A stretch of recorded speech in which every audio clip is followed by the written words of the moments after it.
Assalamualaikum warahmatullahi wabarakatuh. Alhamdulillah. Wassalatu wassalamu ala rasulillah wa ala alihi wa ashabihi wa man wala. Pemirsa rahmatullah, bagi para penempuh jalan rohani, langkah pertama yang harus dia lakukan adalah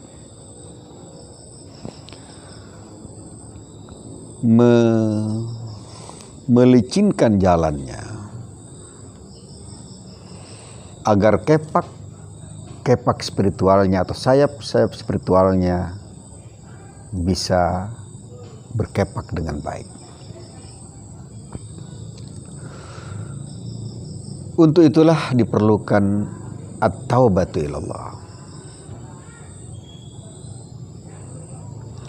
Maka Allah Subhanahu wa ta'ala berfirman tentang orang-orang bertobat itu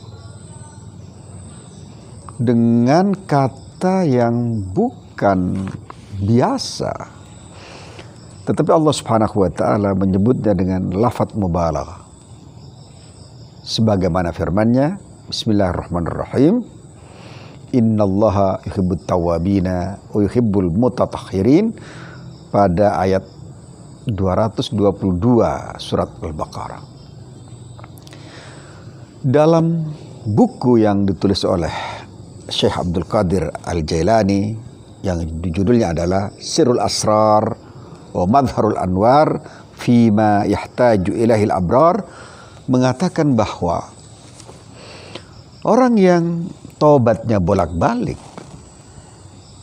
tobat sekarang, besok balik lagi pada pekerjaan yang awal, kata beliau itu laksana orang yang memotong hashish zara, dedaunan yang ada di rantingan.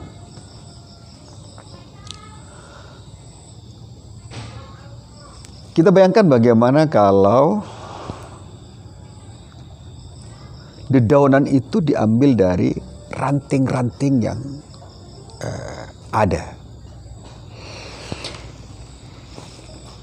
Dan orang bersangkutan, orang yang tobat biasa itu, atau orang sering menyebutnya sebagai tobat sambal, la yashtagil biqal'ihi min usulihi, dia tidak berusaha sekuat tenaga untuk mencabut dosanya itu, kesalahannya itu dari akarnya, min usulihi. Karena itu tidak dilakukan, maka bisa dipastikan bahwa dari ranting-ranting itu akan tumbuh kembali kesalahan-kesalahan baru. Atau bahkan kata beliau, bal akthar mimma yambutu awalan, bahkan mungkin bisa lebih banyak dari apa yang ada sebelumnya. Karena orang yang bertobat, yang tidak berusaha mencabut dari akarnya, itu artinya niatnya tidak kuat, tekadnya tidak maksimal, azamnya setengah-setengah. Sementara itu fattawab, Allah Subhanahu wa ta'ala dalam lafzul mubalaghah tadi disebut at-tawwabin. Innallaha yuhibbut tawwabin. Adapun at-tawwab, orang-orang yang betul-betul bertobat, yang super tobatnya dari dosa-dosa dan akhlak-akhlak yang tidak terpuji, laksana orang yang mencabut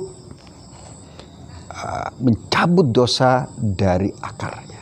Sehingga fala jarama, kata beliau, annahu la yambutu ba'dahu illa nadira.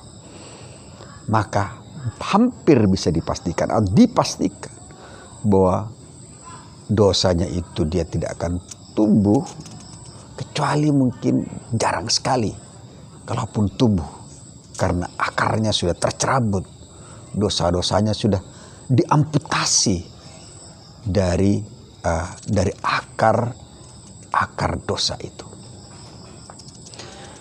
Maka beruntunglah kita yang menjadi tawab, bukan hanya taib. Bukan hanya taib. Kita ingin menjadi tawabin, jadi orang-orang yang bertobat, yang mencabut akar dosa kita sehingga tidak tumbuh lagi akar itu. Kemudian beliau juga, fattaubatu menurut beliau, fattaubatu nau'an. Taubatul am wa taubatul khawas. Taubatul khas. Taubatnya orang-orang umum, orang-orang awam, dan taubatnya orang-orang khas atau khusus. Bagaimana taubat orang-orang awam itu, kata beliau, ayyarji'a minal ma'asiyah ila ta'ah. Taubatnya orang awam adalah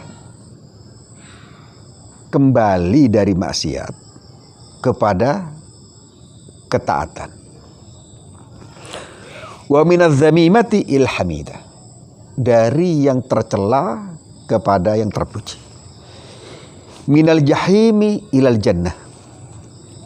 Dari jahannam menuju surga. Min rahatil badani ila masyaqqatin nafas. Dari nyantainya fisik ke menekan nafsu agar tidak rohah, tidak nyantai, tidak rileks, sehingga kemudian dia menjadi orang-orang yang tidak menggunakan waktunya sebaik-baiknya. Dengan apa? Dengan zikir, kemudian al-juhad was-sa'i al-qawi, usaha yang maksimal dia lakukan. Sementara taubatul khawas ini yang sangat spesial, dan tentu saja kita ingin yang kedua ini, walaupun mungkin tidak semua kita bisa melakukannya. Ayyarji'a ba'da husulil hadi taubah, setelah mereka mencapai taubat awam itu, dari kebaikan-kebaikan yang diterima masuk ke wilayah ma'arif, ke wilayah ma'rifat. Dari ma'rifat ini naik ke darajat, pada tangga-tangga menuju Tuhan. Wa minad darajati ilal qurbah, terus dia mendekat kepada Sang Maha Kuasa. Wa minal qurbati wal ladzatin nafsaniyah ilal ladzatir ruhaniyah. Setelah dia merasakan kedekatan dan kenikmatan jiwa bersama Sang Maha Kuasa, kemudian dia masuk kepada al-ladzat ar-ruhaniyah, kelezatan rohani.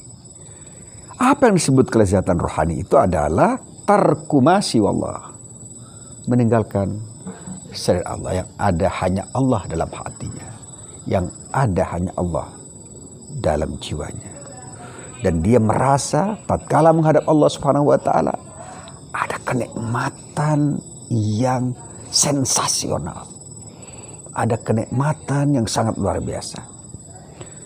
Dan yang terakhir, dia wan nadhar ilaihi bi ainil yaqin.